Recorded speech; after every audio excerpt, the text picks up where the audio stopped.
I am Jami Marseilles, and I am a warrior filled with hope. And I feel very blessed that my whole life I felt like a warrior.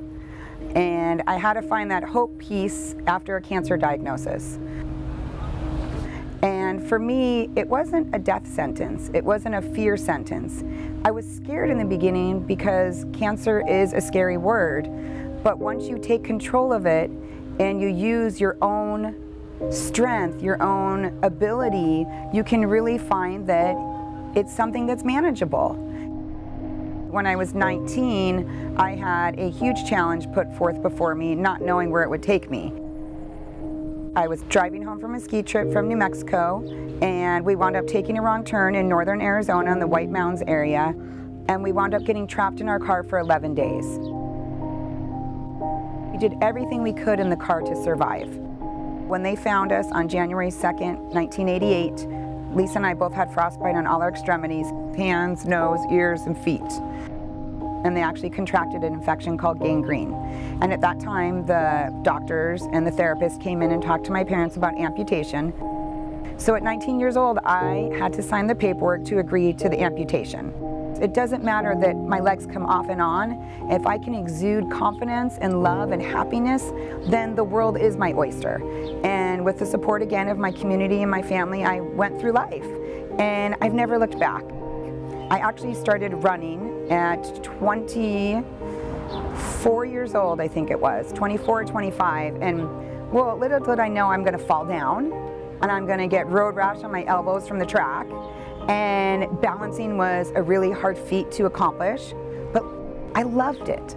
I love the sense of running. I love the sense of freedom, of independence. And I was very fortunate. I worked hard. I ran with the United States Paralympic track team for about 3 years.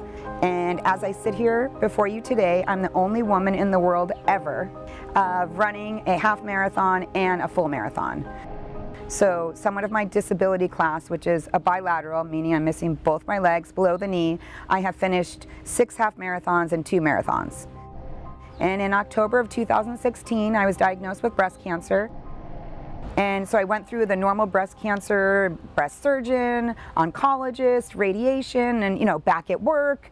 I'm a little crazy, so I'd go from teaching kindergarten to getting my radiation treatment and then going straight to the gym. I used my resources in my community and I realized it's not a big deal. It's a disease and it's something that I'm gonna fight the way I fought to get my life back after my amputation.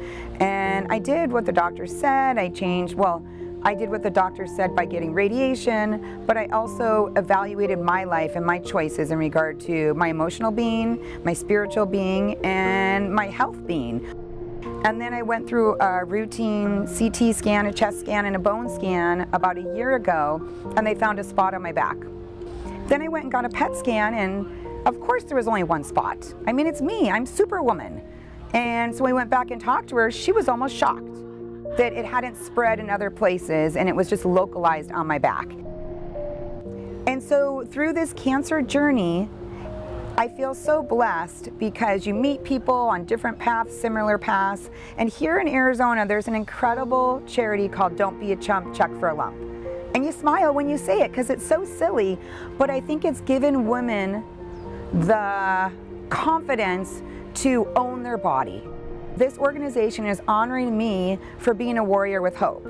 And it's kind of ironic because I'm in the process of planning my charity, securing the name Warriors with Hope, and then I receive a call from the local charity in Arizona from Don't Be a Chump, Check for a Lump, and they want to honor me with an award, Warriors with, and I'm like, wait a second, were you in my back room? Were you listening to my husband and I and they're like, no.